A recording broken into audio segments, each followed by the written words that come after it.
Every time the pressure rises, we play better. Let's go, take down the trail. An Ultiworld subscription gets you closer to the players and personalities you care about with game video, in-depth written and video analysis, He's going to take off deep, but what he does is very simple. documentary shorts, And we've played Brute Squad before, and it just feels a little bit harder to lose this year. and a whole lot more. To get your subscription or learn more, go to ultiworld.com/subscribe. Welcome back to Ultiworld's continued live coverage of the 2019 International Club Championships here at the U.S. Open in Blaine, Minnesota. With Cody Mills, I'm Daniel Prentice to bring you this matchup between number 1 Seattle Sockeye and number 5 Chicago Machine. Two teams, both with national championship aspirations. Both teams with aspirations of winning this tournament. So it should be a fun and exciting one here in round 2 play here at the National Sports Center. Cody, what are you looking forward to in this one? It's quite the gift that we get to see this game in pool play, and honestly, we could see it again later in the bracket. Machine, I'm looking to see how they integrate their new players. The Michigan Elite Men's Team High Five folded, and some of their best players have made their way over to Chicago Machine. They've also picked up a couple other Elite Club free agents, so integrating those new players. They're still without Kurt Gibson, but among those new players, former Seattle Sockeye Zane Rankin. And from Sockeye, this is a very similar team to the team that lost on double game point in the national semis last year to the eventual champions New York. So looking to see their sustained success. They have gone through a bit of a coaching change with Roger Crafts moving on, but Sockeye is always on the front edge of tactical innovation, as is Machine. So I'm curious to see what they've cooked up and how these two really top 5 teams stack up. Really excited to see them square off this early in the season. It's Johnny Bansfield pulling for Machine in red. It looks like it won't count, though. We have an early offsides call, so a bit of a hiccup here to this start. But Bansfield, one of those additions that Cody was discussing from Michigan High Five.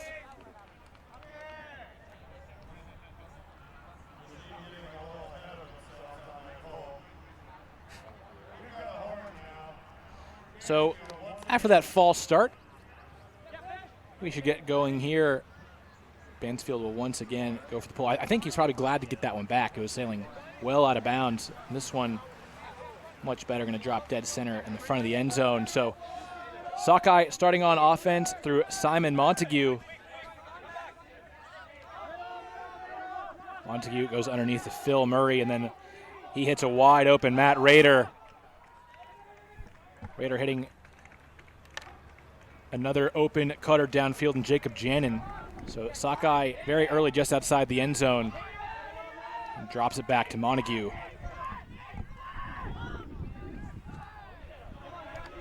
Montague back to Jannon, and then the inside forehand gets away from Jannon. So an early red zone turnover from Sockeye gives Machine a break chance here in this opening point.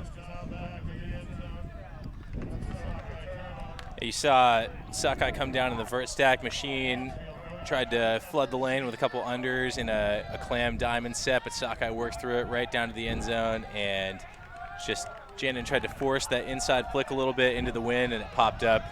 No one to complete the play on the back end.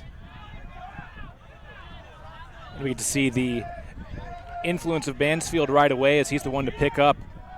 Gets this back in his hands and is going for the full field right away. That one looks like it's tailing out of bounds. Good effort by Vaughn Alangilon to reel that one in, but the throw from Bansfield takes him out of the field of play.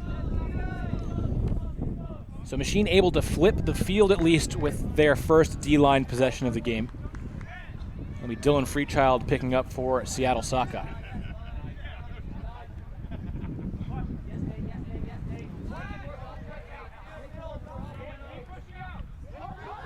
Interesting fact about this Sockeye line, 6 of the 7 people played on the Next Gen Tour.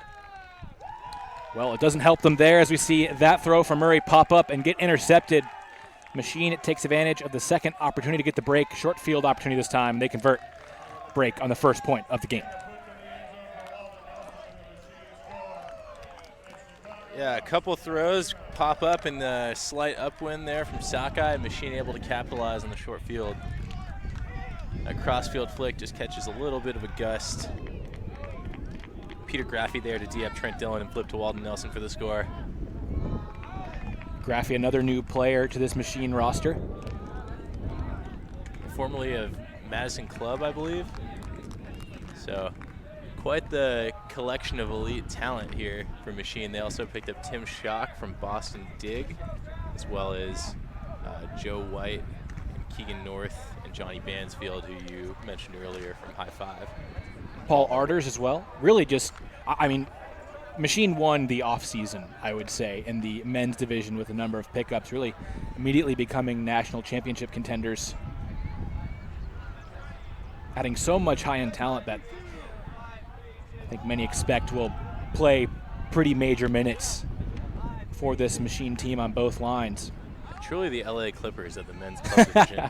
Certainly, I think that's a fair comparison. I don't know that they got a Kawhi and Paul George type, but definitely a lot of very, very capable players.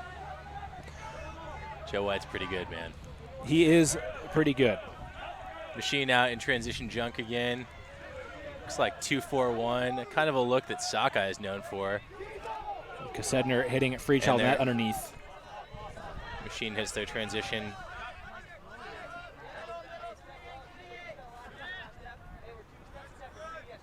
Sockeye trying to solve this Machine defense. Freechild settling for the reset to Raider.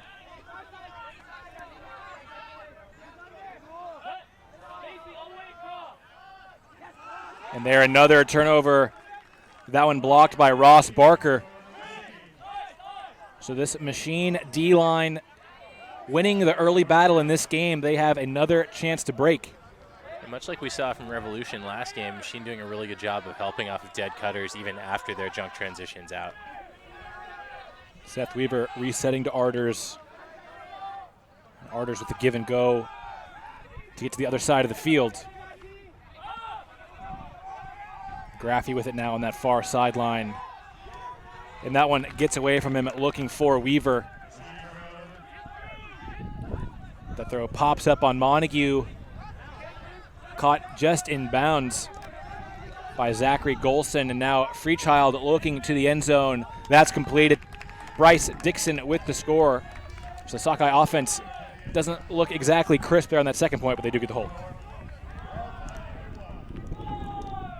Yeah, Sockeye seems like they're still figuring out how to navigate the wind a little bit. Chris Kassedner had no problem with it on that flick huck out into space. But in general, they've looked a little sketchy in their throws. That wasn't the turnover. It was good help defense by Machine. But early game jitters, we'll see if Sockeye can steady the boat in their upcoming points.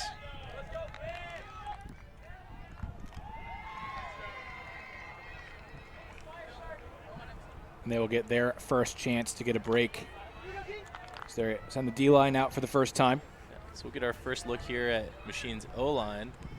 It's no secret that Machine's defense is very strong. Their O-line has been subject to runs back and forth in their recent history. We'll see if any of those new faces make a difference in that trend. See Joe White there, 3 on the line.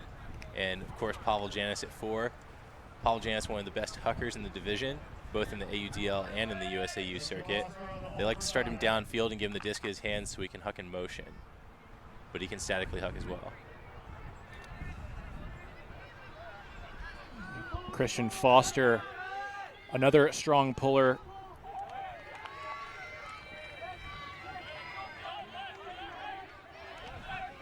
Machine offense starting in their own red zone.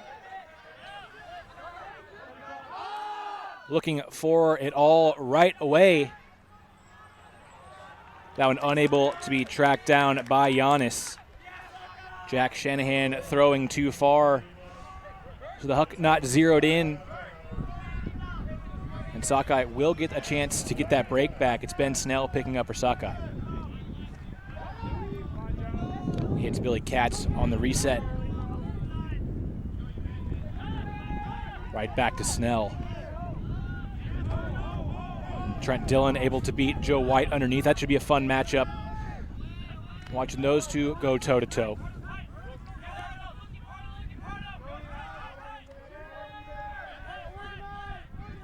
Snell soaking up reset touches. Hits Julian Hausman underneath. And Hausman is fouled on the mark by Alex Evangelidis.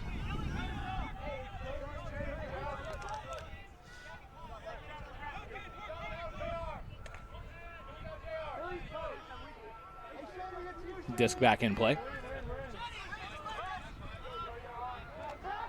Foster catching that one on the far sideline.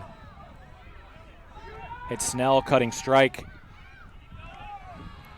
Katz follows in turn, resets it right back to Snell. Duncan Lynn, crafty forehand to Dillon, and then Dillon to the end zone for the layout grab. Sockeye gets the break right back on their first opportunity to do so. They take the first lead of the game.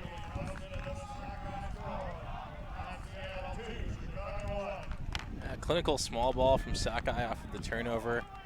Willing to run those give and goes and take short yardage gains. Nice break by Dillon to finish it off. But Machine ran their a host stack initiation play. Sockeye broke it up, and Machine took a bad choice pretty quick in the point. Sockeye is a team that is definitely going to break up pull plays, so if Machine can't dial in the decision making, it could be tough. They'll play the upwinder now. The wind still essentially going left to right on the screen, a little bit toward the bottom.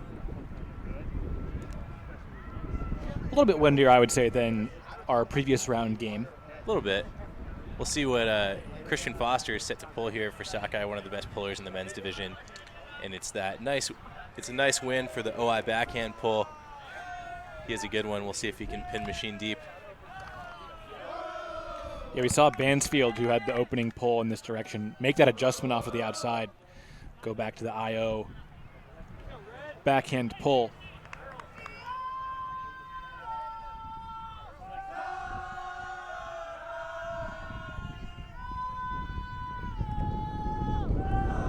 See the Sockeye sideline bringing a cone onto the field. There were complaints earlier about sprinkler head plates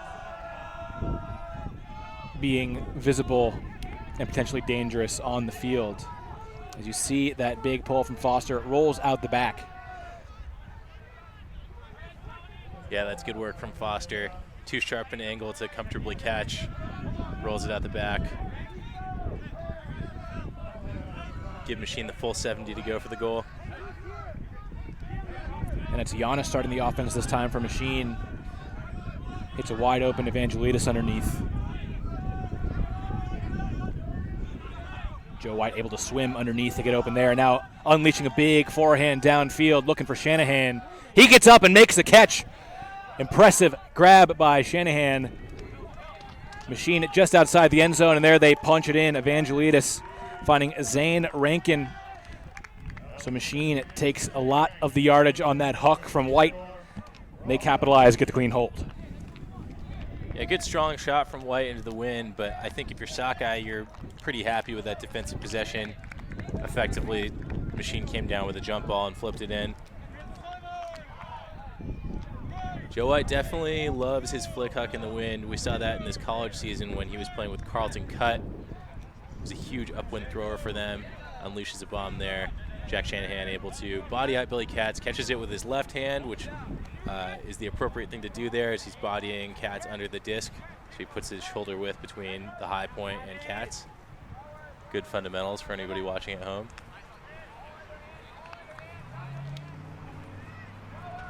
And White, the thrower on that big gainer to Shanahan, is our player to watch for Chicago Machine. Fresh off a dominant performance with the U24 mixed team in Heidelberg just a couple of weeks ago, led the team in points by a significant margin. Really just had a massive week. As a result of that, he won gold with the mixed team after having won gold with the men's team in 2018. One of just 4 players to accomplish that feat, with his own teammate here on Machine, Tim Schock, as well as John Stubbs and Tanner Johnson. So in rare company there. Sockeye out horizontal this time as opposed to vert. And it's Rader who's going to snap off a big forehand across the field, and now Sockeye in business. Jenin steps across and puts Dixon right outside the end zone, and he flips it to Xander Quizon-Tice for the quick and easy Sockeye hold. And Machine came out again, even against the horizontal stack, trying to play a little bit of a junky set, which means there's going to be a poached cutter. Montague got the disc, found the far side poach pretty easily, and Sockeye flowed from there. Good adjustment from the coaching staff to go horizontal where all the cutters are viable, and great execution from Montague to find him.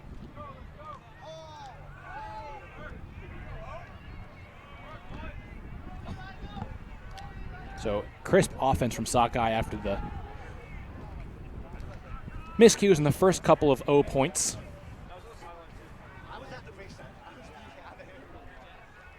They put the pressure back on Machine. Yeah, Machine's O-line, sample size of 2, pretty reliant on the Huck so far. We'll see if they can change things up. They're going slightly upwind here, but with the quality of throwers in this line, that probably shouldn't make a difference. Yeah, I was just about to say, Cody, that both teams look very comfortable playing the long game here early in the early stages of this one. Could set up for an exciting game with plenty of fireworks. Let's hope so. And we'll see the Machine offense once again.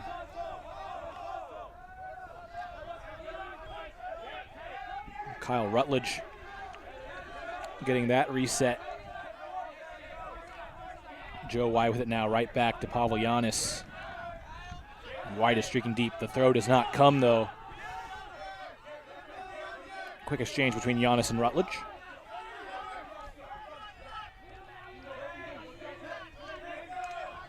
White with plenty of space underneath to make that grab. And now he's going to go for a big backhand, looking for Paul Arders. Ben Snell in the area for Sockeye. He whiffs, but no one able to make him pay for it. That's a Machine turnover.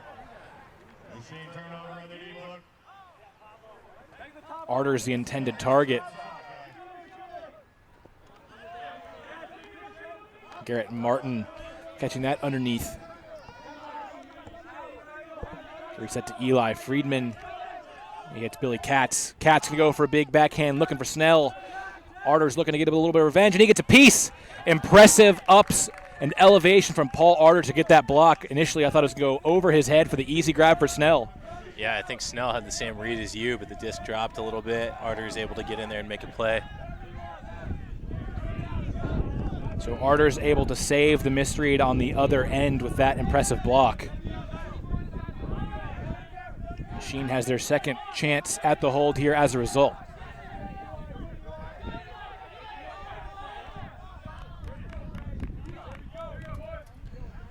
Play comes to a halt with the disc in Rutledge's hand in the end zone.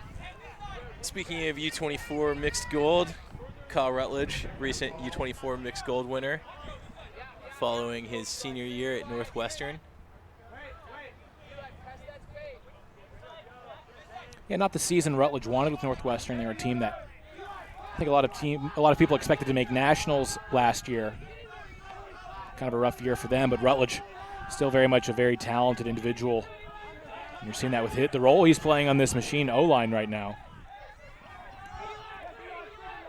Great defense downfield from Sockeye, just in everybody's pocket. Heads up and switching as well, but when it's one-on-one, very tight. There's a freebie to Arders as Ben Snell gave up the underneath.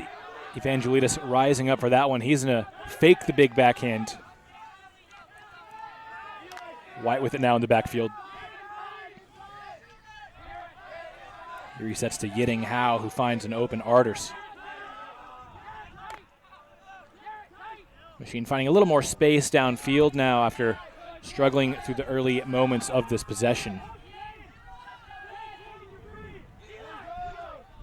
Contact between Evangelides and a couple of Sockeye defenders. D.Y. Chen, I think the one probably called for the foul.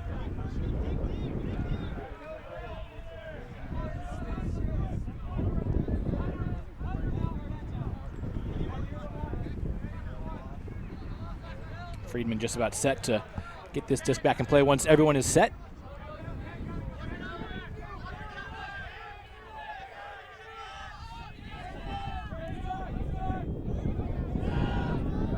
Howe steps out for that big around to find White.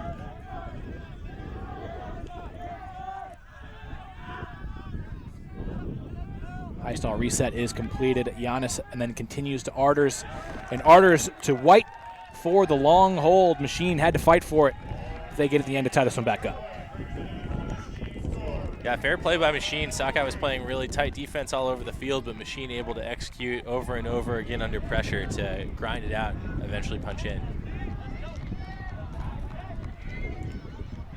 Take a look at that cat's huck that just dropped a little faster than everyone except for Paul Arders expected. And here we go, Joe White on the give and go, able to follow it from the backside of the play. Doesn't get the first one, but reads the play, realizes he'll get the rebound after that. Eventually, Arders can find him for the Machine hold. Yeah, impressive hang time by Arders, too. Looked like he went up a little too early, but in addition to the disc dropping a little quickly, he was able to kind of get that float, stay up there long enough to get the block, and save the goal.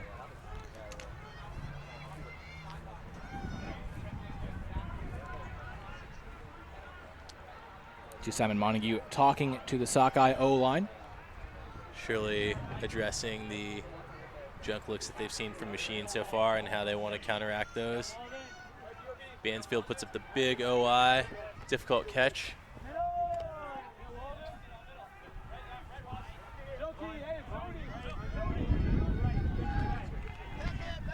It's Montague with the disc in his hands at the moment. Goes up high for that reset. Freechild finding an open Murray. Machine sticking with this 2-4-1.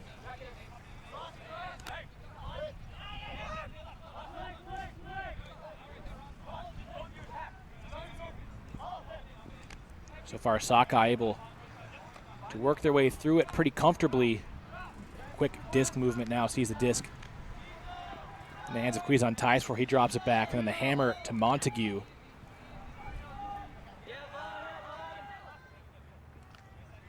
Machine staying in this zone here in the red zone.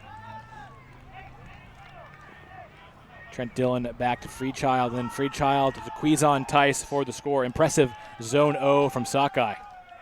Yeah, great work. Freechild's exactly the guy that you want to have on the field for that type of non-transitioning zone. Often teams will transition out of their zone in the last third of the field, but they're kind of leaving some potential on the table, especially against a team that might be slow on the disc. As long as the zone has time to reset, it's still pretty difficult to move it around. Freechild does a really good job of making sure the disc moves within 1 second of the catch so that that hole in the shifting zone is always there. But other teams, and including Machine in the past, have definitely seen results by not transitioning and staying in that compressed field where the wings and the deep in the zone actually have to guard less space.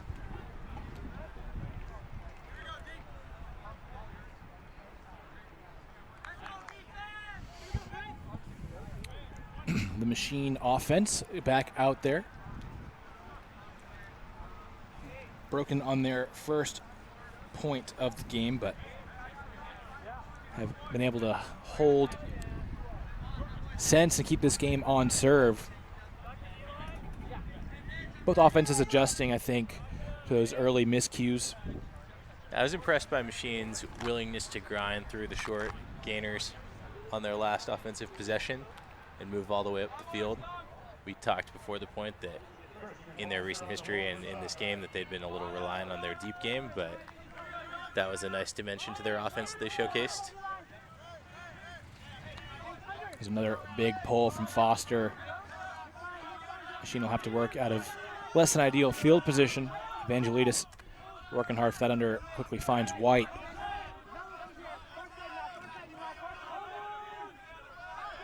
Eric Schumacher. So you see the Machine offense rotating a little bit.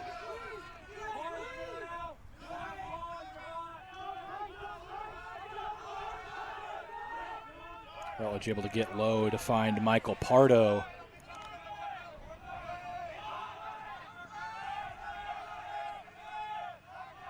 White stepping around to hit Giannis. And Giannis hammers to the end zone for the score, finding Eric Schumacher in the hammer space. So Machine shows they're a little versatile too. They don't have to air it out either. They can work it down the field as well. Yeah, good work by Machine. Many of the Sockeye defenders were orbiting to the strong side of the disc and underneath. So as soon as that orbit took place, they threw the hammer to the weak side, deep, exploited the shift right as it was happening. I have to say, Cody, it is getting a little hot out here now. The sun pretty much directly overhead. That's what your sun hoodie's for, Prentice. Yeah, I mean, I feel safe from the sun, but also a little bit sweaty. We've seen a number of Sockeye players come over to the media tent to find shade, and you see some Machine players struggling to find it in their tent over on the far sideline. You know, it felt pretty refreshing coming up here from Florida for this tournament here in Blaine, Minnesota. It felt pretty good this morning, but definitely warming up here as we get into the middle part of the day. We'll see how that takes a toll on these players. Yeah, the U.S. Open is a little more forgiving, I think, in that regard, though. The rounds here, well, the space between game times is 2 hours and 15 minutes, so players will definitely have time to recover between games. I think only 3 games today for every team in every division as opposed to 4, so not as bad as it could be. We have another offsides call on Machine, and maybe it's worth noting, you know, it's still very early. I don't think I'd call either team tired yet, but Sockeye is coming off of a first-round matchup that they won. Machine playing in their first game of the day. No, worth noting for sure, Sockeye, one of the deepest teams in the field here, though. 1 through 27, quite talented. Not that Machine isn't, but Sockeye has a wealth of players to draw from with the Seattle scene, feeding them. Players who are a few still in high school. Tony Vanieri is on this team and is a recently graduated senior headed to Oregon, and all the way up to hometown guys like Simon Montague back in Seattle after playing at Carleton College, and Matt Rader, who's in Chicago but still playing for them.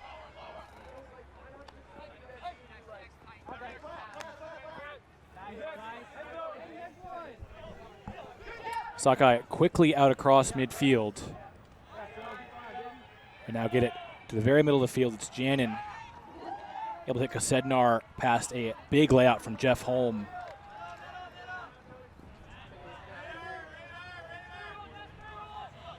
Janin looking for Kosednar for the reset, able to find him. Rader easily elevates for that one. Oh, Kosednar is stuffed. Looks like we have a foul call. Peter Graffi with the point block. I don't think he thought he committed a foul. And try to take a listen here to the observers. Do you mean contested foul or come to me? Okay, foul is called. My ruling is there's not a foul. All disc. Hold on. You hear from the observer, no foul from Graffi. So Machine takes over, and Kosednar still looks pretty upset with that one. We'll take another look.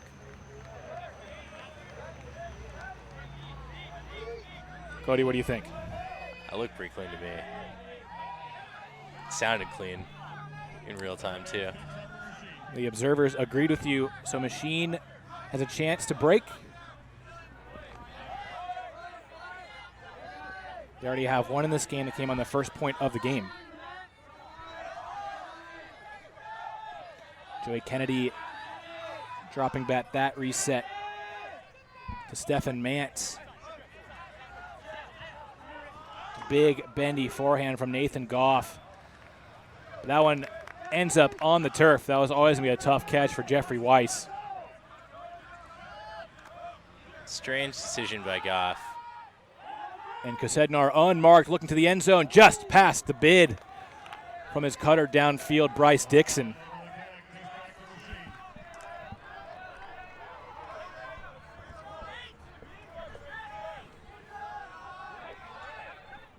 Machine coming back the other way, but Dixon gets it right back, coming off his mark downfield to knock that throw from Dex Draymond down to the ground. Sednar to the striking free child for the easy open goal. A couple of turnovers from Sockeye, but they hold on for the holds. Freechild did a great job to recognize that his dump defender was playing even with him, and there aren't very many players in the division that can keep up with Dylan Freechild on a 30-yard sprint starting evenly. Exploits it there to cash in.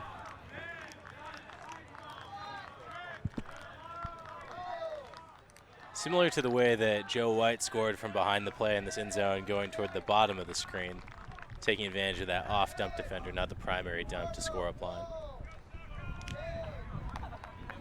As a result, Machine left to rue a couple of break opportunities. Looks like they had a pretty heavily rotated D-line out there. Not some of those guys that they'd put out on a top D-line when they're really looking for a break, but a couple of opportunities passed them by as a result.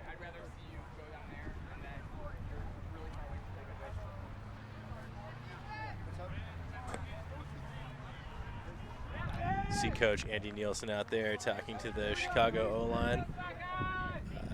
Nielsen is an assistant for the U20 USA Juniors team, was in the previous cycle that won gold and was selected again recently for the upcoming 2020 cycle, alongside former Sockeye Reed Koss, who will be the head coach.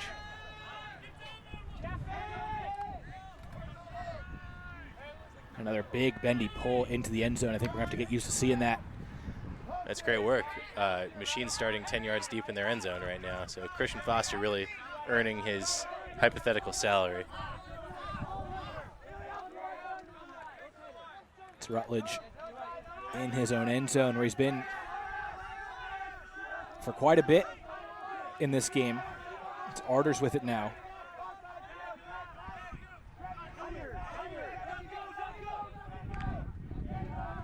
Impressive matchup defense downfield. You saw John Randolph taking that look away from Evangelides. The Machine still struggling to clear their own end zone.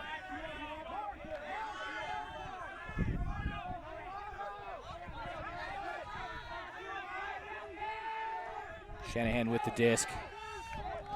Finally some yardage downfield. Michael Pardo able to find some space.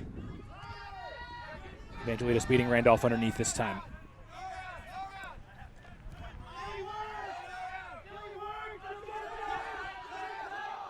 Oh, it's a miscommunication between Rutledge and Arders leading to the turnover. Foster going to pick up and air it out looking for Trent Dillon right away. Rutledge giving chase. That one hanging in the air a long time. Dillon goes up, unable to make the catch. Not sure if he would have been able to toe the line anyway. Yeah, tricky work with the back line, but Dillon did a really good job of sealing out with his body, pushing Arders a little, or Rutledge a little bit under the disc, going up with his right hand. You saw him apologize to his teammate. He felt he should have come down with it, but Machine fumbles their pike play. 2 in the stack deep, back of the stack under.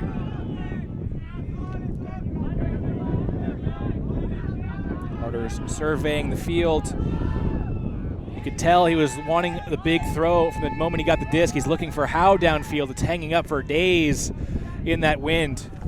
Falls harmlessly to the turf. Yeah, bad timing for Arders there. Strong gust happened right around when he put it up.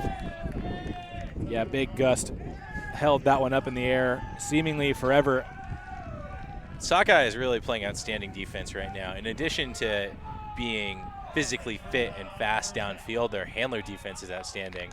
Obviously, when you dump to the open side, you're positionally ahead of the guy that was marking you, so in theory you have a step to get open up line, but the Sockeye marks are really active in crossing over to cut that off. So Sockeye calls a timeout so that their offense looking for another break. We'll take a quick timeout. Both teams coming out of this timeout. Sockeye looking for a break. Their D-line has been awfully impressive, so they can convert this chance to increase their lead. It's Ben Snell with the disc. Quite the amalgamation of colleges on this Sockeye team. Ben Snell, North Carolina college champion 2015. Powerful cut from Trent Dillon to beat Rutledge underneath. D.Y. Chen beats Arders Foster wide open.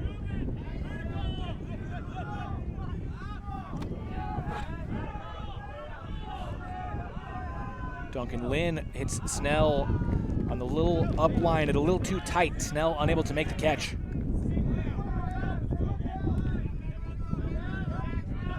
Shanahan has it for Machine. Once again, everything really tough for Machine. That one up in the air, and Evangelidis makes the catch. Big contact with Foster, able to hang on.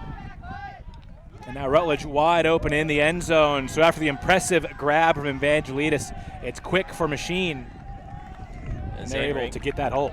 Zane Rankin throws the assist against his former team, leading Kyle Rutledge into the end zone.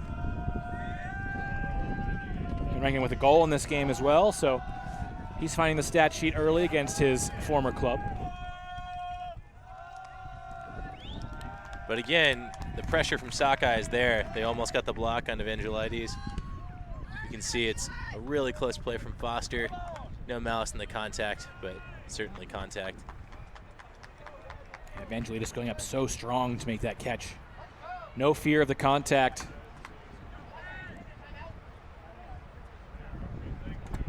And Machine calls a timeout on the field as both teams look to gather.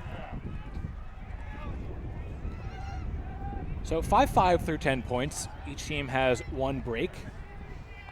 But it kind of feels like Machine is just really trying to hang in there right now. I think Sockeye has felt like the better team. Would you agree with that assessment, Cody? Yeah, early on, Sockeye had some jitters, especially on offense, but once the Machine O-line's on the field, there are no easy baskets anywhere.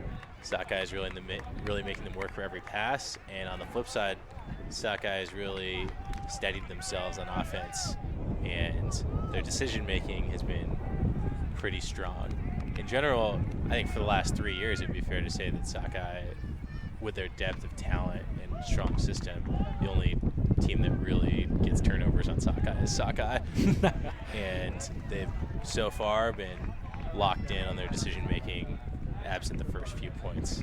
It's going to be tough to get the disc off of them when they're playing like this.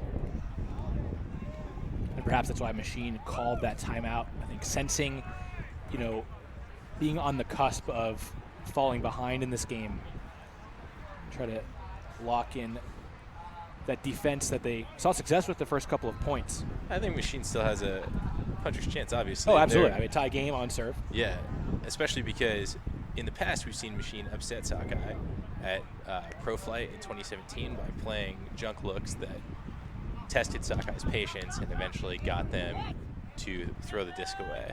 Admittedly, in that game, Machine took an early lead and Sockeye failed to close late, but the decision-making vulnerability that I talked about, Machine is well positioned to exploit it, or to at least bring it back to prominence.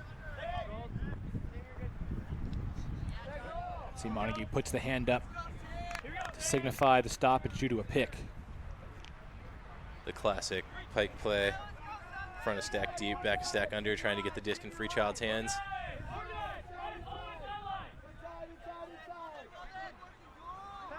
And Freechild hits Kosednar, sprinting across.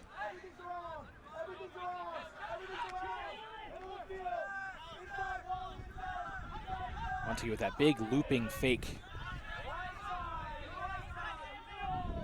Raider hitting Quizon Tice.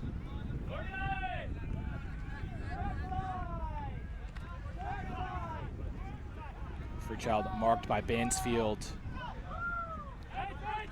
But a wide open under for Dixon, and now he and Freechild are off to the races. Freechild drops it back to Kosednar to initiate the give and go.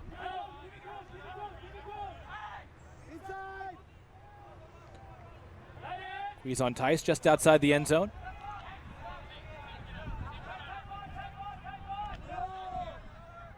Montague with the around to Dixon. That was a little awkward. It looked like he was going to find the defender and maybe milk that one in, misjudging how far away it was from him. So as a result, Sockeye turns it over right when it looked like they were about to convert that red zone opportunity. Another timeout coming up.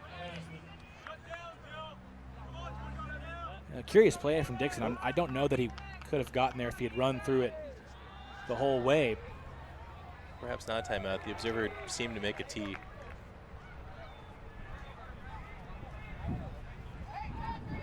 Now it looks like we do have a timeout, but called not on the goal line there, so Machine will be starting in their own end zone, correct? Well, he never actually picked it up, so I feel like I don't think you can call a timeout unless you actually have the disc. Right. So I don't know.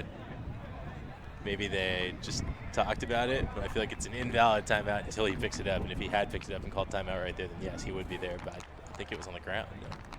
Yeah, we didn't see him pick up the disc, and I think that was probably the cause of confusion there. So we'll see what the situation is once these two teams come out of the timeout. But either way, Machine will have a chance to get this break after the red zone turnover from Sockeye. Something I noticed before the timeout, obviously Sockeye ended up turning the disc, but early in the play, you saw Dylan Freechild try and throw the around, Bansfield lay out on the mark, and Freechild throw upfield and go get the give and go and gain like 20 yards. Something that allows him to do that is how balanced he stays when he pivots, so that if his mark overcommits, he's not off weight himself. He can easily go back the other way. He does it all the time when he's looking for break throws and give and goes near the end zone. Right. He's just very balanced on the disc. Keeps his weight over his center of gravity. You got to look at the weather here.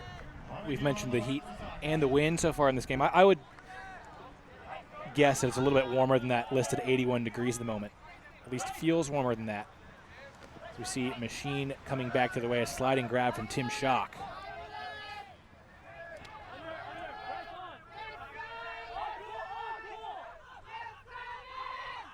Barker able to reset to Walden Nelson. On Gilon now, looking off the open Bansfield.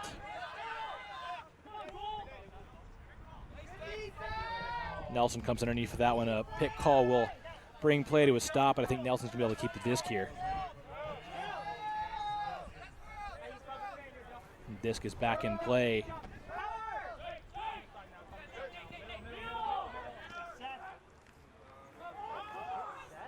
Nice forehand from Weaver to Barker, and Machine is knocking on the door. Bansfield, a bit awkward, but he went up awfully casually for that, unable to make the one-handed grab, so Machine coughs it up.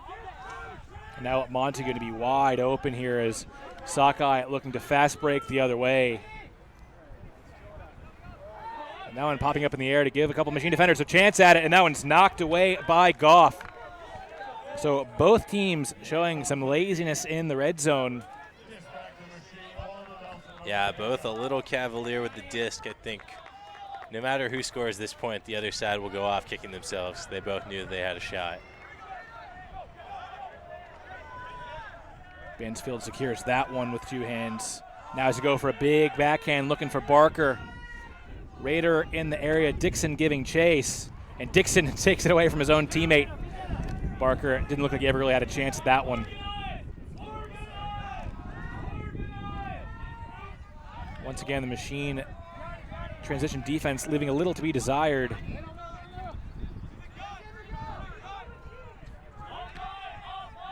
Raider going to go for the laser forehand. That one comes out awfully low, but it's saved by Kosednar. Great dig to maintain possession for Sockeye, and he flips it to Quizon Tice.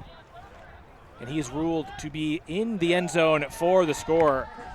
Bit of a weird point, awkward back and forth a couple times, but Seattle does get the hold in the end. Yeah, tough shot from Raider and not his best execution. The cutter definitely had space, but you want to put that arcing outside in a little bit to give the guy a good read on it. Obviously, he didn't mean to throw him short, so clearly we're not talking about what he meant to do. But bailed out by Kosedner's great grab to change his direction and lay out backwards. Really look at Bansfield's speculative backhand hook that Raider uses the side advantage to body out the receiver, and Dixon cleans up. Great catch from Kosedner coming back to the disc. Flips to a jumping Quizon Tice. And it wasn't the prettiest, but another Sockeye hold. And Cody, you mentioned just a couple moments ago that whoever doesn't score that point is probably going to walk off the field kicking themselves. Machine, really a glorious opportunity to get the break there, and just some casual play from Bansfield costing them that opportunity. We talked about how high-powered and how efficient the Sockeye offense can be. Don't expect Machine to have a whole ton of chances at that good at converting breaks. Yeah, only Machine's 4th break chance this game. They've converted 1, but you're right, Sockeye, and 3 of those were in the first point. So I think their first break chance since when they actually broke.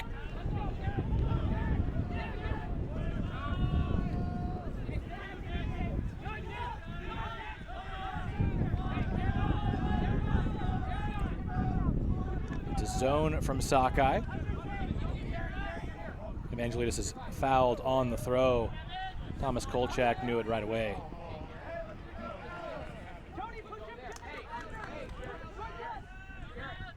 Kolchak checks it back in. Rankin airing it out for White. White gets up over the defender, Milan Ravenel, for that one. And White with the easy forehand to Giannis in the end zone.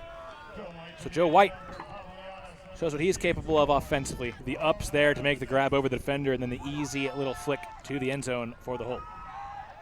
Joe White already making his presence known with the Machine in his first tournament with them. He's been feeding him deep. Right there he comes down with a little bit of a laser huck from Rankin. Has to make the play all the way over. Ravenel flips in for the hold. Now White kind of taking over the role that I'm used to seeing Pavel Giannis play. Essentially the hub thrower that they start downfield to try and get the offense moving. They've been centering to Giannis a lot. That used to be Yiding Hu. They would center to him and start Giannis, but an interesting ripple effect of adding a player of Joe White's caliber is sliding other people into their new roles. Yeah, White just a rising senior at Carleton, which is really kind of crazy to think about. I think, you know, he's showing in this game, and really has shown for the last couple of seasons, that he's one of the premier cutters in the men's club division.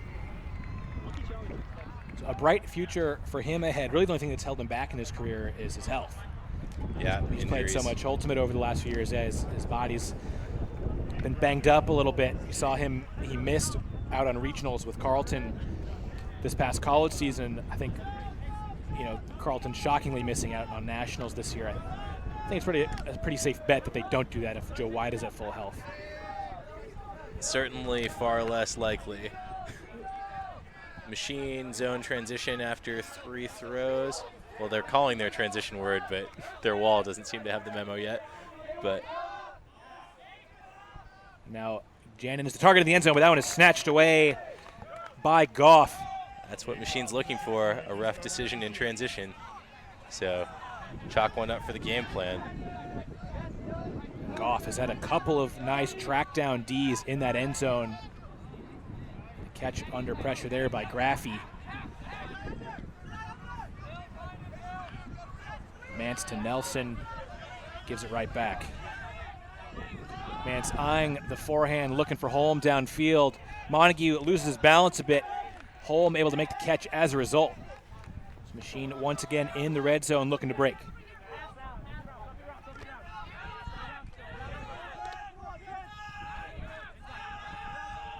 Graffy looking for Shock, but Shock unable to wriggle free.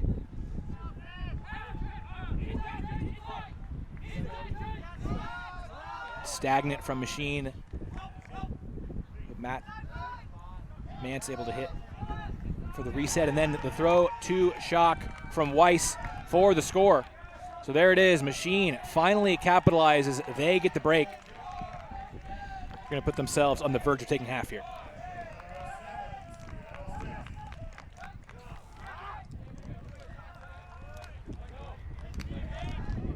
Here's the interception that started that possession. Nice defense from Goff. But also just Sockeye's decision. There wasn't enough room to throw Janin open to speed because there were only 8 yards left between them and the back of the end zone, or a finite amount of space.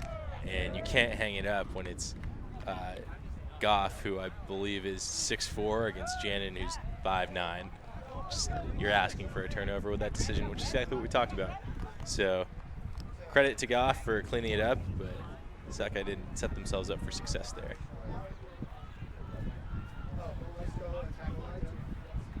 And so just like that, Machine is able to flip the script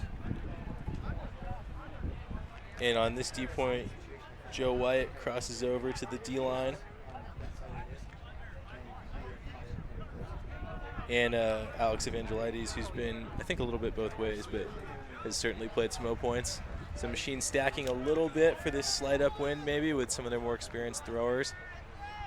Evangelides, not someone who you maybe think of as a great thrower, but after all these years in the elite circuit, is a very cool presence on the disc. Kosedner with the disc for Sockeye. A little bit of junk from Machine. 5-throw transition. Dylan cutting from the sideline to the middle to get open there. Now hitting Rader, who's marked by White. Rader going to float that one to the end zone, and that's a pretty throw. Golson able to run onto it easily. Sockeye gets the quick hold.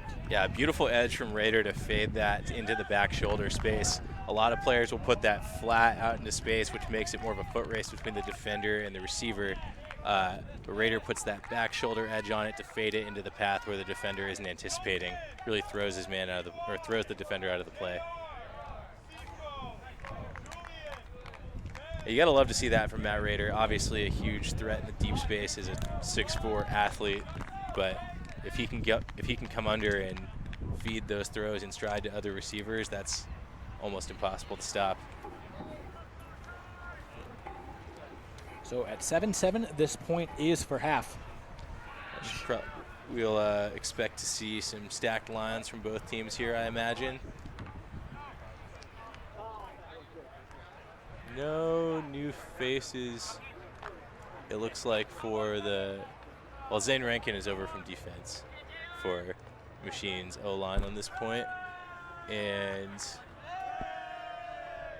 the Sockeye D-line looks largely the same. No Freechild, no Dillon. So Sockeye trusting their starters to get it done. There is, of course, advantage to taking half in a game. It's kind of like a half break. Certainly. And you definitely don't want to be down a break at half. No. Foster with the big spinning pull. That one bounces and is stopped by Rutledge. It's Giannis with it. Looking for Arders, but a nice mark from Chen. Takes it away initially. D.Y. Chen's playing great heads-up defense off of handlers. He has a good internal clock on when the thrower is looking upfield and when he's looking dump. Evangelides wide open. Near poach block from Kolchak. Fingertip save by Pardo. Arders has it now. Pick call near turnover, but Rankin able to get the cut going again and save it. Would have been a turnover if he'd been unable to do so. As it is, the disc goes back to Arders. In on 6. A lot of Sockeye around that front. Part of the stack that could triangulate and probably get 4 counts out of it.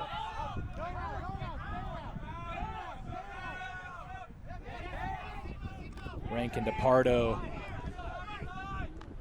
Joe White gets Snell again on that backside up line. It was a near fumble from White, but able to hang on. Giannis quickly to Arders. Back to Giannis. Back to Arders for the score. So the handlers take over in the red zone for Machine, and they hold for the half. Yeah, Foster got leveraged a little bit on the around. I think he might have half-heartedly called for a switch, but it was a little bit late. Chen not able to pick up on it, and it's an easy give-go goal for Machine to take half. So Machine enters the break, up 1 break, but still so much to play for. It's been an exciting first half. We'll be back for the second in just a few moments. Every time the pressure rises, we play better. Let's go take down the trail. An Ultiworld subscription gets you closer to the players and personalities you care about with game video, in-depth written and video analysis, He's going to take off deep, but what he does is very simple. documentary shorts, And we've played Bird Squad before, and it just feels a little bit harder to lose this year. and a whole lot more. To get your subscription or learn more, go to ultiworld.com/subscribe. Welcome back for the second half here between Chicago Machine and Seattle Sockeye. Machine starting the second half on offense, up a break. It's a fun first half. Hope it sets up that way for a fun second half. Giannis finding an open Evangelidis. Evangelidis snapping a big forehand right away just outside the end zone. Quick continue from Schumacher to the end zone for Howe. So just what you want to start the second half for Machine. They get a very quick, clean hold. Yeah, it looked like a missed switch from Sockeye there. Billy Katz let his man run through, and then a couple downstream effects from there. Failed to switch on, and it was an easy completion.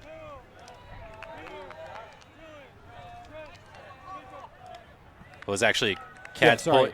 I got dyslexic there on the catch. It was not Yetting Howe. It was Eric Schumacher, 61, not 16. But Yetting Howe was in the play. That was the guy that the deep switched onto that left the open guy. So it was like the wing. It was a rotation, not a switch. Rotation. Either way, it was a picture-perfect start to the second half for Machine. Quick look around the division while we're just sitting here. Truck Stop is up big on Nomadic Tribe. Buzz Bullets are up 8-6 on Revolver, and Ring of Fire is up 8-5 over Pony. So Pony's still struggling a bit in their 2019 campaign. Machine starts us off here with a big OI backhand pull. A little slow to get down, so the center to Montague gains them like 20 yards. Freechild has it now inside the midfield circle. And Machine playing a little soft downfield, trying to break up the pull play, but Sockeye very poised, continuing to hit the post player. Sedner evacuates right as Dylan was looking for the reset, but Dylan's able to hit him on the strike.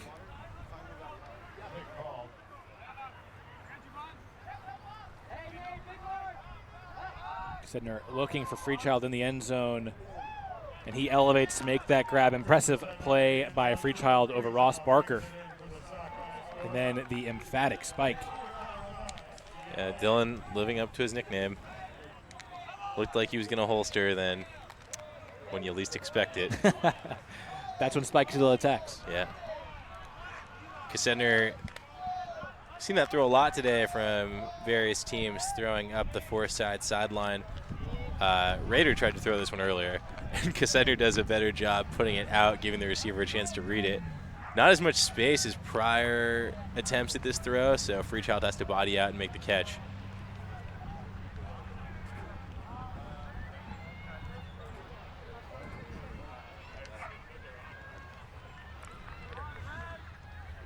See a young audience member on the sideline.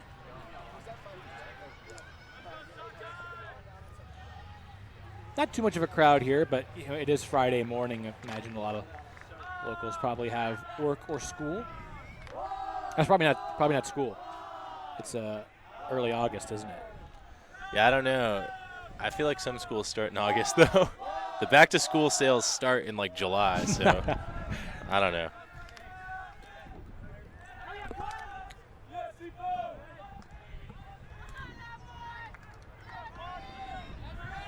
Foster launching a massive backhand into the end zone.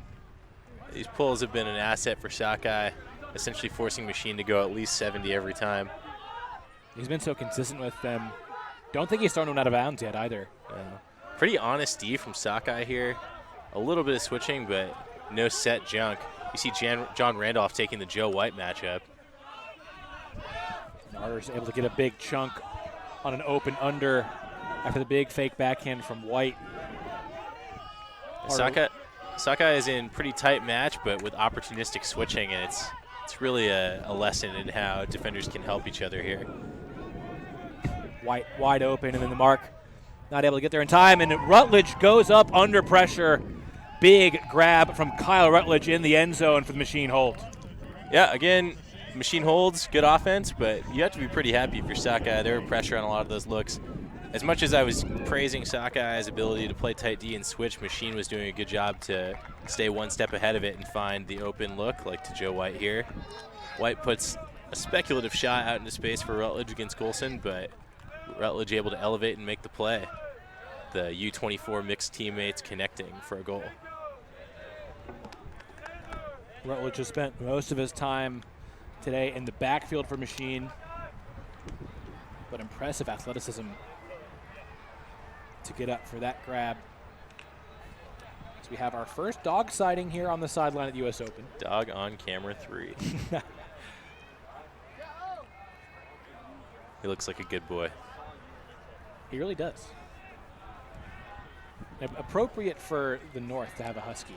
They're husky. People have huskies down in Florida, and I feel like it's borderline animal cruelty to have a dog down like that down in Florida. That is awful, actually.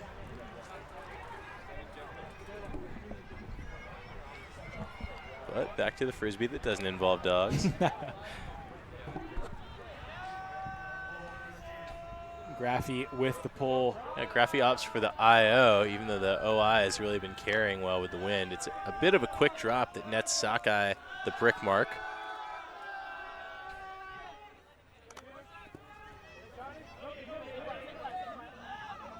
Shannon does well to punish Shock's help deep. Now a little confusion downfield for Sockeye as they lose yards on the reset to Montague. Freechild able to get open under to connect the cutters to the handlers a little better. So Sockeye looking to punch in this opportunity. Montague hitting Murray. They're stuck on that far sideline for now. We have a foul call. Yeah, in this short field, this is the time when Dylan Freechild has been, and I mean, ideally will continue to take over for Sockeye. But he looks to be clearing as Sockeye moves the disc wide to Bryce Dixon. And Dixon continues to squeeze on Tice to the end zone for the easy score. It's been all offense here for both teams to start the second half.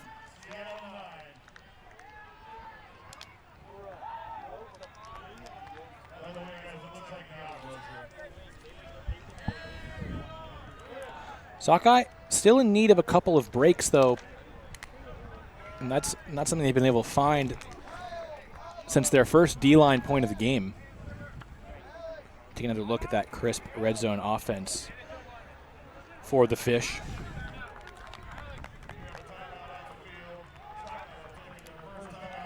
And Sockeye will take a timeout, perhaps to try to set up something defensively. As I said, they've not been able to find a whole lot of success on that side, despite all the pressure they've been able to create. You know, we've mentioned numerous times, Cody, that it seems like every throw, particularly early in possessions, is really very difficult. Every cut is really difficult to get open, but Machine has been able to survive it. And right now they have the lead as a result. Yeah, the last few Sockeye D points, they've done very well at switching in terms of switching to stop the first look. But Machine is doing a really good job of presenting a second look quickly, and that's to some extent letting Machine off the hook.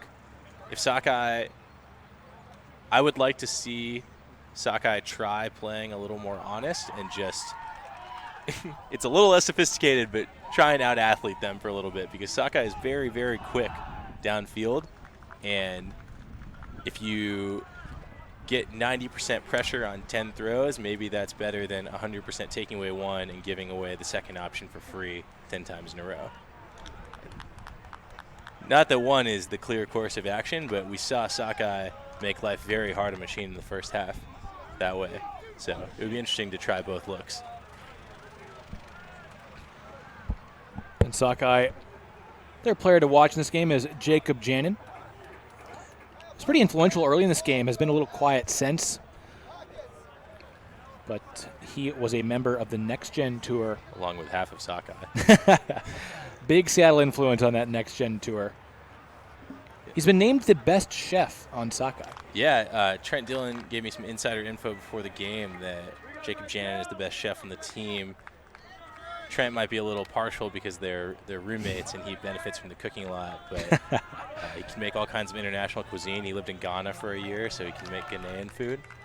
And Yeah, Jan comes from an Ultimate family as well, with his brother Eli, a former Rhino player and Blackbird player, and his dad, Jay Janin, co-coaching Oregon Ego with Dylan Freechild.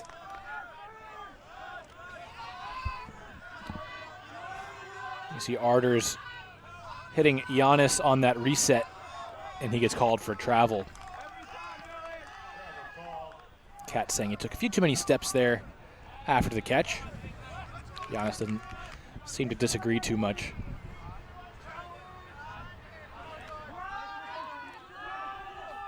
Evangelides eyeing the downfield space, but comes back to Giannis with the off-field reset throw, and now looking for Joe White. Joe White with the full extension layout grab. Joe White having a big game for Machine. Another highlight reel grab for the young cutter to get the clean hold. Yeah, not the best execution on the hook, but Joe White able to elevate his game to bail out his teammate. Does a good job catching it to hang on through the ground contact. Take another look here. Giannis, typically a very strong hooker, puts a little too much juice on that, but Joe White willing to lay out with his left hand, make that catch not trailing edge, and survive the contact for the hold. Is the opposite of trailing edge leading edge? I guess that would make sense, yeah. I can get on board with it at least. All right, let's go for it. Either way, it was an impressive play by White. You know, I myself, I think, was doubting his ability to make that catch. I didn't think he was going to get there after the throw from Giannis looked too low and blady, but, you know, I think White proving that it's a mistake to not give him the benefit of the doubt on just about every play. Yeah, he's been a force. Nice pull from Bansfield, riding that OI edge. Lots of hang time. Brave from Dixon to catch that in the air. Just a little bit of transition from Machine. They've typically been out after about 5. Raider catches it at midfield and immediately launches a big forehand to Graffi in the area. Both players whiff, but Graffi going up in the air able to get the defense as Golson will be able to make the play, but it looks like he's going to make a foul call. Let's see if we can listen in on that conversation. You literally came down as I was jumping up and took my arm. I didn't even make it off the ground. We were both bodies in the same position. You initiated contact into me the same way I was going to you, right? It was the exact same, right? And in the end, they fell to the ground. It's not a foul. Okay. Is it a contested foul? Out the back, that's ridiculous. Are we contesting and sending it back, or is when do you want to come to me for a ruling? Hard to catch, right? It went over both of us to hit the ground, right? But at the same time, same time, we both were vying for the same space, right? It was the same body contact. It was going. Is either going to come to me for a ruling, or is it going to be contest? I will go to you. You come to me? Yeah. My ruling was not a foul. Can I just? Yeah, like incidental contact. You guys were both jostling, and then the disc went over both your heads. So we heard from the observer there. I have to say, Cody, I strongly agreed. Graffi clearly went straight up in the air, and I mean, both players were really equally responsible for any contact, and I also don't think it had any effect on the play. Yeah, I see where Golson was coming from, though, in that he didn't really get to jump, but I don't think it was a foul. The observer certainly didn't think so. Now Machine trying to come back the other way. It's Banfield with the disc. This was kind of a little stagnant. He doesn't have to go for an audacious hammer. A couple of players in the area, but that's easily intercepted by Trent Dillon. Just nothing else for Bansfield to attack. Let's see if Sockeye can avoid the decision-making trap again. They've fallen into it twice this half in the face of that transition junk from Machine, just throwing into the deep. But Bansfield gifting it back. Leaping grab by Matty Russell. Play stops to build a downfield contact between Freechild and Goff.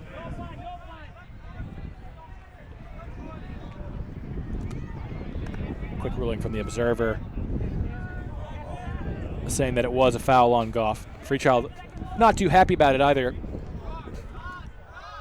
Well, it's the kind of call a ref would make. And now we have an injury substitution Fortunately, I missed who came off for Machine, but it's Ross Barker checking in.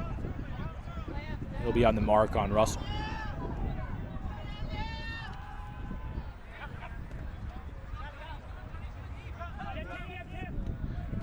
Freechild to Raider, who had a lot of space from Bansfield, and now an easy throw to Freechild for the Sockeye score. That's the throw Raider was looking for before when Kassedner had to bail him out. Great execution up that same third. Puts it out into space. Freechild had plenty of separation. And Matt Raider really coming on as a thrower this game. Not that he hasn't been that for a while, but. And you also see the danger of Freechild there. One moment he has the disc in his hands, the next moment he's blistering past you downfield for an easy goal. Yeah, you can see a motif of Sockeye's offense. Freechild's done this a couple times, and it's the same throw that we've been talking about. When they cut into the open side, some teams will have you cut horizontally across for kind of a functional flat break, but Sockeye loves to run into the open side and go deep up the sideline that they just came off of, or that they just cut toward. Both are good, and especially if you have throwers who are willing and able to put that shot out to space, it really forces defenders not to linger in that lane and poach. And it punished Goff there, who was a little late. Just hung out in the open side lane for 1 second, because it is good poach if your cutter isn't going to punish you. But Freechild accelerates deep, and without hesitation, Raider punishes it.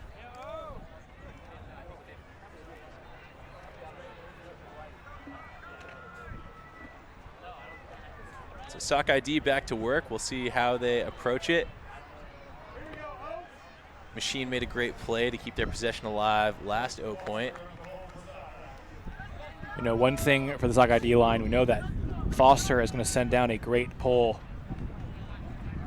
which causes Machine to start deep offensively. Yeah, Machine consistently starting like 15 yards behind where Sockeye starts. So far, though, Machine has been able to weather that storm very well, and they're pretty quickly out across midfield in this possession. Yeah, Sockeye looked like they were backing a little bit for those first couple throws. Foster calling a travel on Evangelides to bring play to a stop. Gets back in at stall 6.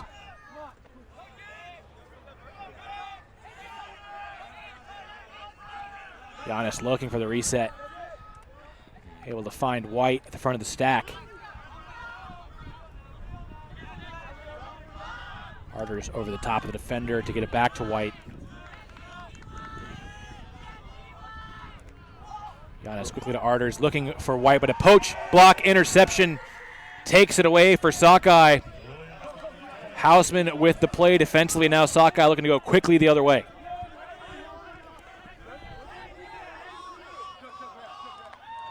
A call on Foster, stops play once again.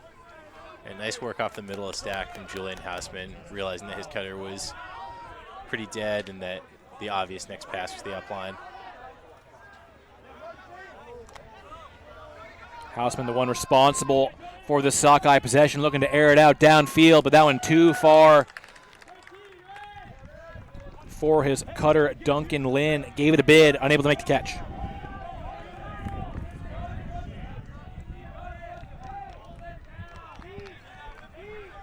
And really, this feels like a pretty pivotal point in this game. A break for Sockeye would have tied it up at 11s.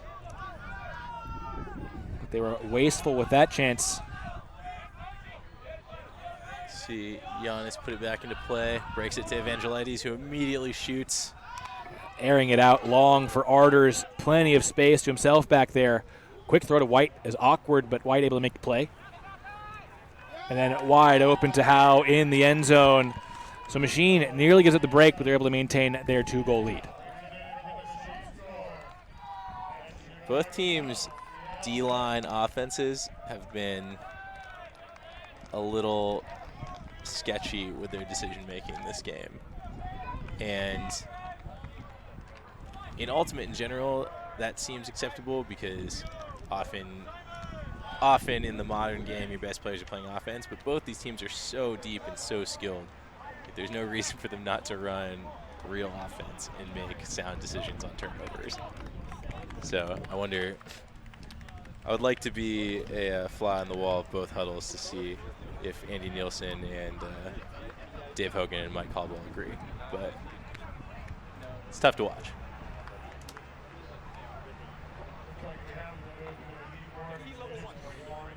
And we, after that point, have a heat level warning, heat level 1, so we've got a 3-minute stoppage. Both teams will take a breather, and so will we, but plenty of game left. We got a good one. So if you missed it, we are in a heat break. Got a couple minutes of that left. But Cody, I think you have an update for us on some other action around the fields here. Yeah, looking over in the women's division, Medellin Revolution is up 8-7 on Oregon Schwa. A little maybe closer than you expect from the 1-3 game. And San Francisco Fury up 11-9 on Molly Brown. And DC Scandal 8-5 over Boston Brute Squad. Over in the mixed division, Seattle Mixtape is up 8-5 on San Francisco Mischief. Australia's Ellipses is up 8-6 over DC Space here. And Minneapolis Dragon Thrust up 8-5 over Boston Snake Country. Are they Boston? That's right, yeah. Okay. And that Ellipsis Space Heater game is being filmed by Ultiworld, will be available to those of you with an Ultiworld subscription. If you don't have one of those already, you can get one over at ultiworld.com/subscribe, and those subscriptions really do so much to allow us to bring you the coverage that we do, including this live stream. And we will try to keep you as up to date as possible on all those scores from across the U.S. Open over on ultiworld.com/live.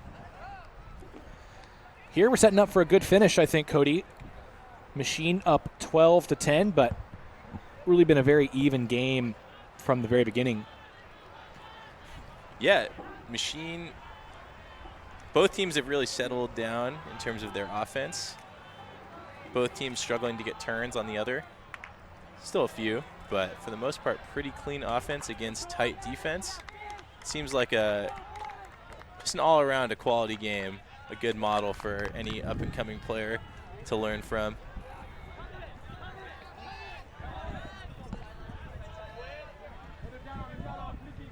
Ross Barker has a nice pull for Machine. They've cycled through a few pullers in this game, but that one I think has been their best of the bunch so far, forcing Sockeye to work out of their own end zone.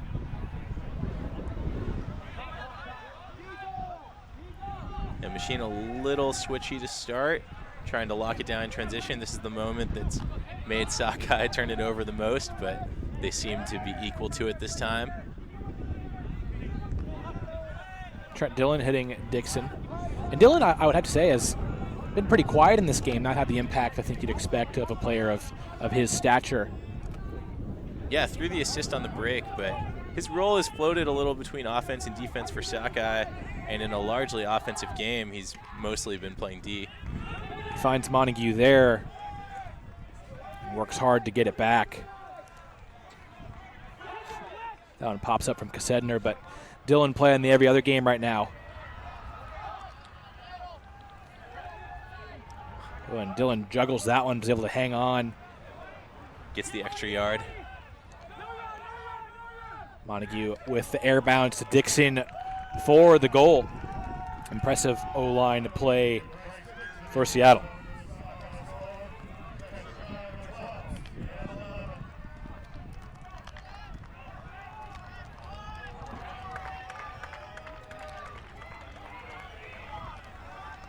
Yeah, Seattle really focusing on their handler set there, with the top of stack involved as well, but you can see everybody else trying to make space for that backfield game, eschewing the undercuts, especially in the last third of the field, as is typical.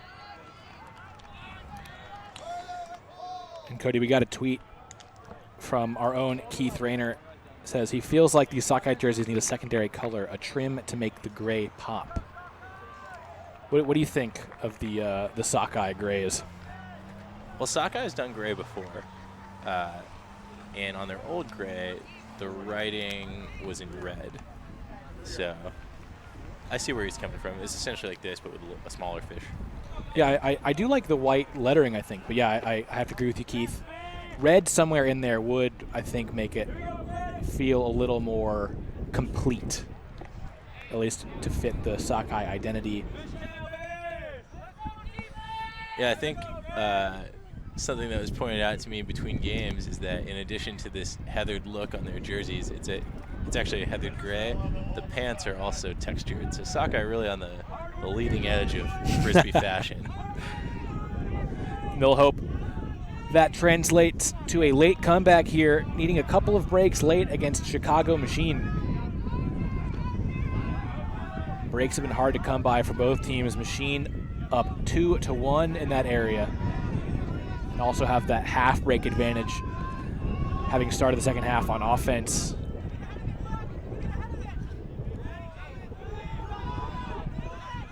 Nathan Kwan taking the Pavel Giannis matchup. Kwan in his first year playing for Sockeye. Have a foul downfield to bring play to a halt. Hopefully the chippiness doesn't increase too much here as this game winds down. It's a contested foul.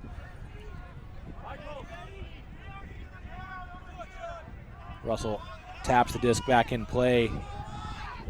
Shanahan able to sneak it in to Giannis for the reset.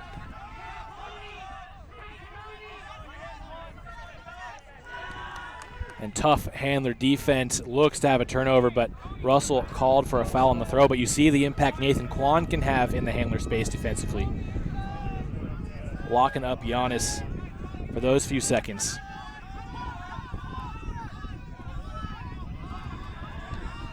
Pretty stationary for Machine. White goes across the field for Pardo. Giannis looking to the end zone for Evangelidis. Under pressure from Cats, unable to hang on. So the Sockeye defense earns a turnover. Yeah, that grind finally netting Sockeye a turnover. Nothing special, just if you make people work enough times, eventually something's going to go awry.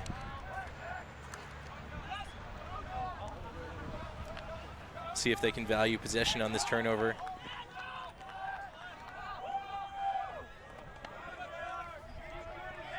So for what it's worth the soft cap horn blew during this point, so we'll be adding 2 to the high score at the end, which appears to be 12. Yeah, great throw from Kwan to the youngster Tony Veneri, streaking deep.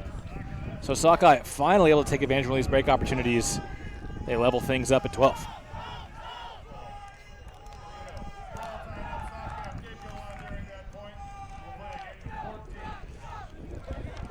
So game is to 14, just to confirm. Take another look at the turnover. Evangelidis able to get a hand on it, but under duress from Cats, it's a tough play to hang on. Here we see Kwan put out a beautiful shot to space that just sits. Really difficult to hold the IO there and hold the flatness, or to make it eventually sit flat, but Kwan does a really good job with it. Doesn't let it get away from him on the down one either, and Veneri able to run it down. Veneri on the practice team last year as a 17-year-old, fully on the roster now as an 18-year-old. So a couple of newcomers to Sockeye connecting for that break score. Yeah, Veneri, one of the youngest players to make Sockeye since old man Matt Rader, up here on his 10th season, who also made it as an 18-year-old. I think he might have been 17 when he actually made it, but certainly good company to be in. Different styles of players, certainly, though. Veneri more of a handler defender, and Rader a big man.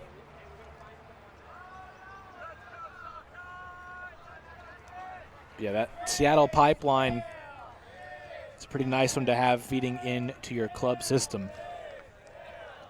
Yeah, absolutely.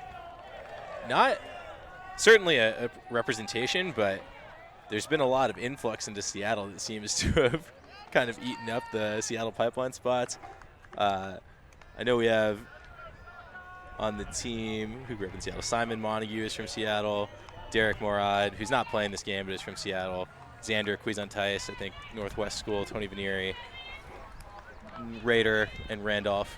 So a good representation, but with the density of high-quality players coming out of the Seattle youth scene, perhaps not quite as much as you'd think.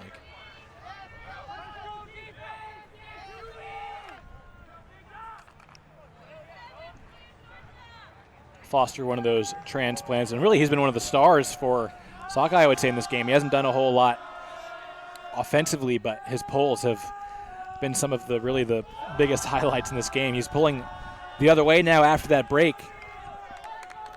Yeah, and the quote-unquote upwind still puts it 8 yards in the end zone with some float. And covers, to his credit. Joe White looking for the big one to Rankin, giving chase. Easy grab for Rankin in the end. That is a dime from Joe White for the quick hold. Yeah. Great shot from Joe White here. Hopefully we'll have another look at it. Definitely not everybody's throw, but for Joe White's role on the team, absolutely his throw.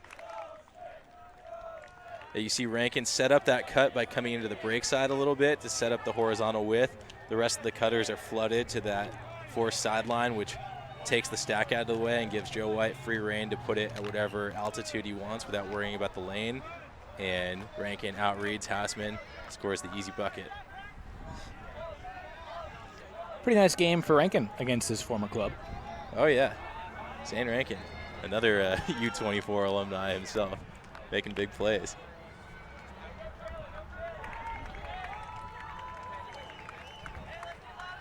Yeah, recently moved to Chicago into the Midwest. Pardon me, he moved to Chicago, but Matt Rader, also a Midwestern resident, but commuting to play for Sockeye for the season. There is speculation that he might end up on this Machine team as well, but remains with the Fish. Yeah, that's seemingly the one off-season addition that they missed out on, Machine. They seemed to gobble up just about everyone else that was available. Well, let's not forget about Pony, the Death Star. That's fair, very fair. Grant Lindsley, of course, switching coasts to join Pony. Jack Hatchett. Alex Thorne. The rich get richer, as they say. But all shaping up for what should be a very fun season in the men's club division. We got a fun one here. Sockeye trying to hold to force double game point. High stall on Freechild. They would reset to Montague. Yeah, Sockeye's really not used to losing yards in that situation, so we'll see if the cutters can stay connected to the play. All the way back into their own end zone now. It's Rader. Jeff Weiss is doing a great job on Jacob Janin, who works hard for the under there. But Janin's a much quicker player, but Weiss is really equal to it right now. Freechild to Montague, but I think it's going to come back as Von Alangilon has to come off due to injury. Freechild talking to his team, saying we need to work vertically.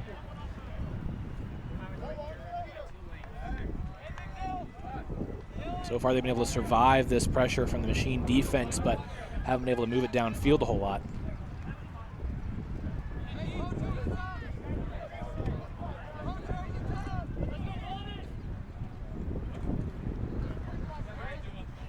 Bensfield taps it back in, stops that first reset look.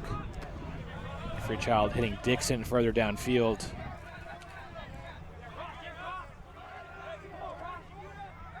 Sedner around to Dillon.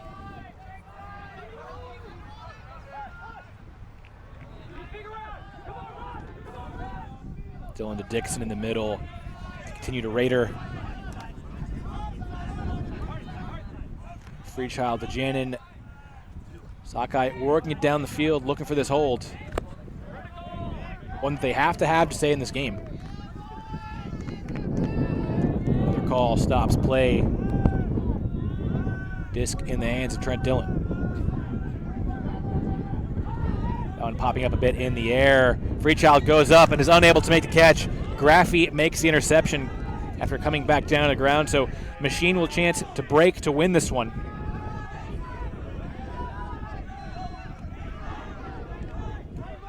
Bensfield and Nelson exchange resets. Oh, great. Nelson throwing an interception by Montague. Heads up defense with the poach. And the throw to the end zone for Kasednar gets the break. Machine had a chance to win on that point, but the heads-up defensive play from Simon Montague saves it. Sockeye forces double game point.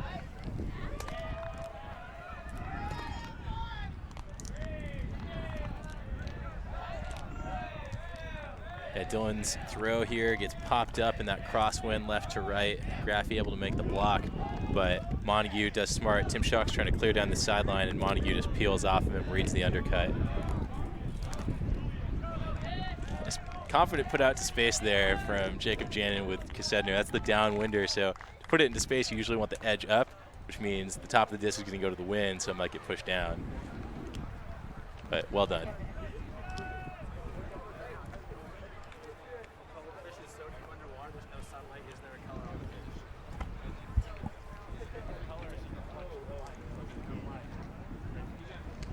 Take a look at the Sockeye D line out there that will try to get this break.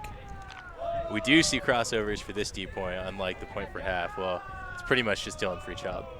But without them is Foster, Ben Snell, John Randolph, Duncan Lynn, Matty Russell, Julian Hausman. Julian Hausman, as they get this, look for this break. It's the same machine O-line. We have Zane Rankin crossed over, and Yiding Howe is over, I believe, as well. Other than that, the usual suspects for them. That means Kyle Rutledge, Joe White, Pavlianis, Alex Evangelidis, and Paul Arders. So as the two lines going at it here. Classic zipper play to initiate from machine. Rankin pubs White and brings him under. That's fair. Joe White does travel a lot. White laughing about it.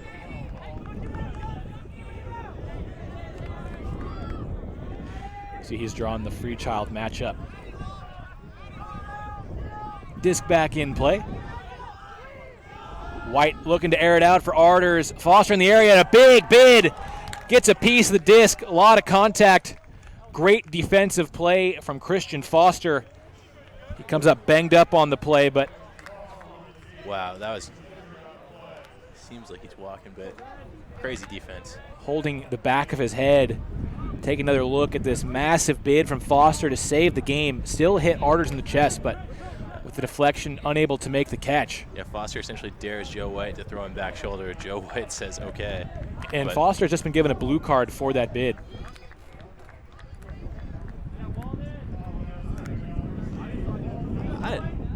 All right, I guess that was blue card. I don't know. I'd like to take another look if we could. He did bid kind of blind, but it seemed like it was the second effort where there was actually contact. So, take another look, another look. Yeah, there's contact into the knee, which is always dangerous. So you can see why the blue card was given, but again, Arders looks like not calling a foul, so it is the Sockeye disc. Yeah, it's the second time in 2 games that we've seen a blue card come out with no foul call. So that's certainly interesting, and you know, it was Foster who ended up the worse for wear as a result of the play. Still on the ground in considerable pain, but Sockeye looking to break for the win. Ben Snell able to get open, and he finds a wide open Trent Dillon, but Arders is going to say that he was that open as a result of a pick. Sockeye going into the wind right now, and the wind is definitely giving them a little bit of trouble.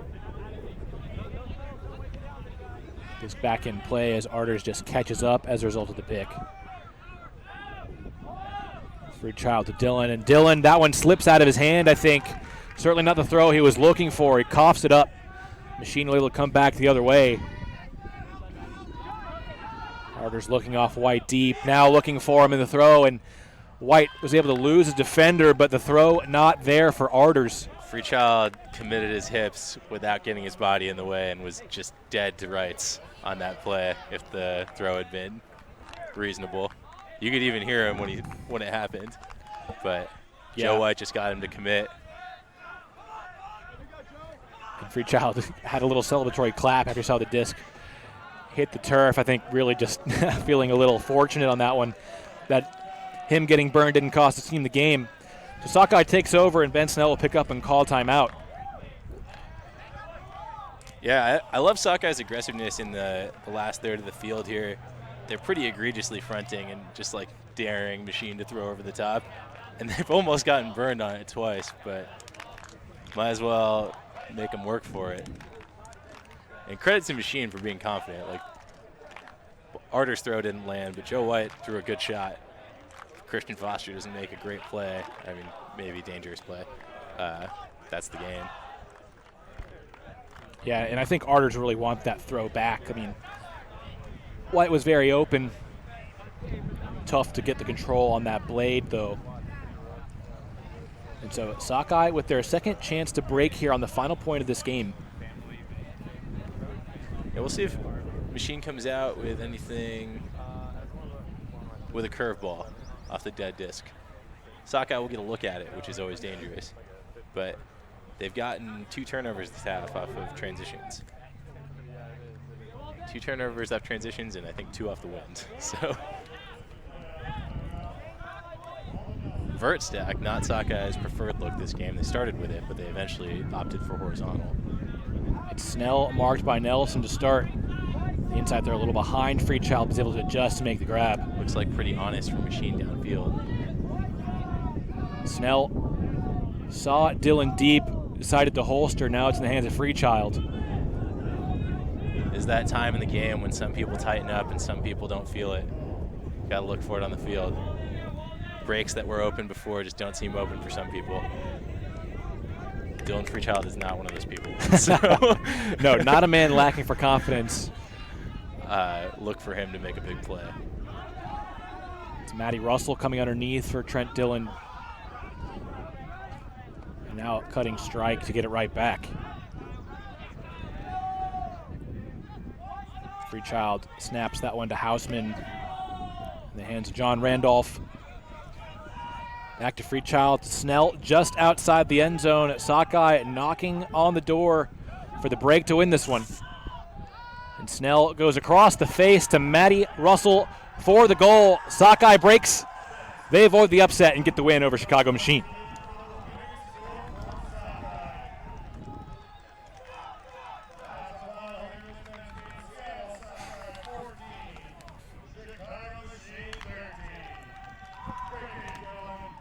Yeah, maybe I'm seeing what I want to see, but great work by Freechild to stay involved in this last point. Drifting near the disc. I mean, Snell throws the goal after a little bit of crowding, but drove him up the field. Fantastic game between 2 teams that clearly really wanted to win that one. Machine gave it everything they had. Sockeye had just a little bit too much. They pull off the late comeback, getting the break on the final point of the game. Both teams exchanging turnovers there back and forth on the final point. Hard to get much more exciting than that, but Sockeye emerges victorious 14-13 over Machine. Cody, you said before the game we could maybe see a rematch between these 2 teams later in the bracket. Both teams certainly, I think, lived up to that billing in this game. Absolutely.